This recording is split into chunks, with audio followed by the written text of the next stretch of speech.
Bueno, vamos entonces hoy a continuar con nuestro ciclo de imperios y civilizaciones en la actual Turquía. Quiero centrarme hoy, he estado dando el contexto de la historia griega y una parte de la historia griega y el contexto de una parte de la historia romana, por una razón, es que quiero centrarme en la historia de las ciudades principales que pertenecieron en un momento dado a Grecia, como fue Troya, que caracterizó el periodo micénico. Y hoy quiero hablar de dos grandes ciudades que están en esta costa, en la misma sección, en la misma latitud que Mileto, que son las ciudades de Éfeso y de Pérgamo. Son dos ciudades hermosas que también son emblemáticas de épocas antiguas en toda esta zona de la Anatolia, actual Turquía. Entonces, antes de meternos en la historia de estas ciudades que son emblemáticas, tanto para los griegos como para los romanos, quiero contextualizar un poco qué ha pasado con el surgimiento de Roma, porque Roma va a ser la que marca, va a ser el imperio que va a marcar justamente casi todas estas ciudades que anteriormente fueron griegas, y va a dejar una impronta muy importante en ellas. Entonces, para entender un poco la llegada de Roma y su influencia en estas ciudades, es importante recordar que ya en el siglo IV antes de Cristo, pues viene toda la llegada, la invasión de Alejandro Magno en esta zona, y posteriormente, después de su muerte, vamos a ver que en todo lo que es el actual Asia, en gran parte del actual Asia Menor, en esta costa mediterránea, van a quedar los vestigios de reinos helenísticos que son herederos de la cultura helenística de Alejandro Magno. Entonces, ¿qué pasa? Cuando Alejandro Magno muere, varios de sus generales van a apropiarse de diferentes zonas, de las zonas de conquista que él tuvo. Por un lado tenemos la más importante y la que duró más, que fue toda la línea del general Ptolomeo en Egipto, que va a durar desde finales del siglo IV antes de Cristo hasta el 30 antes de Cristo, con la llegada de Octavio Augusto, cuando formalmente se consolida el Imperio Romano. Aunque este imperio, como lo hemos estado viendo y lo vamos a ver, ya venía formándose poco a poco. O sea, duraron 6 siglos para que este imperio romano se consolidara posteriormente. Entonces, lo que vemos es que Roma va surgiendo ya hacia el siglo IV, tercero antes de Cristo, y Grecia va decayendo, y sobre todo después de la muerte de Alejandro. Entonces, los reinos helenísticos están, por un lado, el de Ptolomeo en Egipto, el de Seleuco, que va a iniciarse en Babilonia, en el actual Irak, y posteriormente va a ampliarse hasta, partiendo desde la Anatolia hasta llegar a Afganistán y Pakistán. Este imperio de Seleuco va a ser gigantesco y va a ser uno de los rezagos que quedan de los reinos helenísticos que dejó Alejandro. Entonces, lo que nosotros vamos a ver es la caída paulatina de Grecia, la subida lenta e inexorable del imperio romano, y una vez que muere Alejandro, el enfrentamiento y la fragmentación de todos estos reinos helenísticos que heredan las conquistas de Alejandro. Entonces, dentro de este contexto, vamos viendo cómo las ciudades de Éfeso y Pérgamo, Pérgamo es otro reino helenístico que va a ser muy importante. Éfeso es una ciudad antiquísima, tan antigua que ya había un asentamiento en la época de los hititas, en 1800 a.C. En Éfeso también hay cerámicas y hay restos de la época micénica, ¿sí? 1200 a.C., la época de Troya. Y posteriormente vamos a ver que hay un rey, esta zona va a estar gobernada por el rey Creso de Lidia, que es toda esta zona, y él ya en el 600 a.C.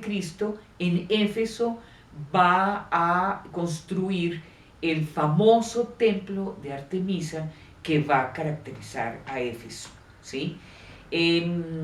Nosotros vamos a ver cómo este templo va a ser la identidad misma para la ciudad de Éfeso, y es un templo que tiene rezagos, rezagos tan antiguos como el de la diosa madre tierra de Cibeles, que era una diosa del Asia Menor, que también es muy antigua, ¿sí? Entonces nosotros vamos viendo cómo Éfeso se va consolidando. Éfeso está muy vinculado con las Amazonas.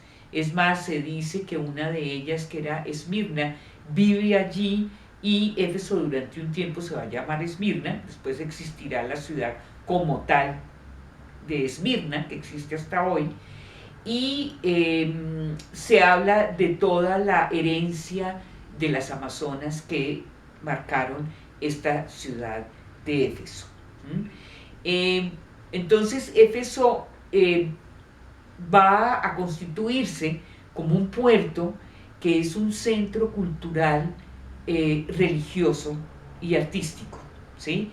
Esta gran ciudad, que ya para la época del siglo III a.C., cuando el Imperio Romano ya va llegando hacia el Asia Menor, y ya en el siglo II a.C., cuando ya se consolida el Imperio Romano como el imperio que domina toda esta zona, Éfeso va a tener las características de una gran ciudad romana con herencia griega, que son la existencia de un teatro enorme que tenía capacidad para 25.000 personas.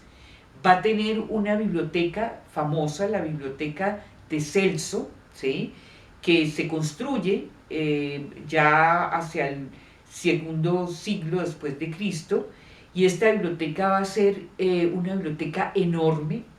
Éfeso también va a tener las termas, todo lo que son los baños termales. Va a tener un burdel que va a ser famoso, ¿sí? Y Éfeso se constituye y se consolida entonces como una gran ciudad, ¿sí? Va a ser dominada en el siglo VI a.C. por los persas.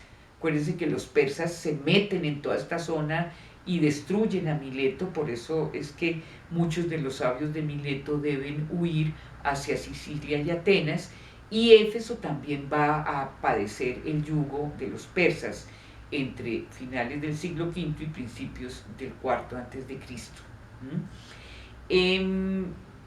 Tenemos la otra gran ciudad, que es aún más importante, que es Pérgamo, que también es otro reino helenístico como tal. Todas ellas, como vimos, heredan toda la cultura helenística, y Pérgamo va a estar caracterizada por, así como Éfeso también lo estuvo, por los restos, en el caso de Éfeso, del templo de Adriano y la columna de Trajano. Estos dos emperadores son muy importantes en toda esta zona. Trajano, que va más o menos del 98 después de Cristo hasta el 113, y el emperador Adriano, que lo sucede, que va del 113 al 170 después de Cristo. Estos dos emperadores van a marcar esa época, y estas ciudades van a rendirles un culto a los dos. Y de hecho en Éfeso va a ser famoso este templo de Adriano.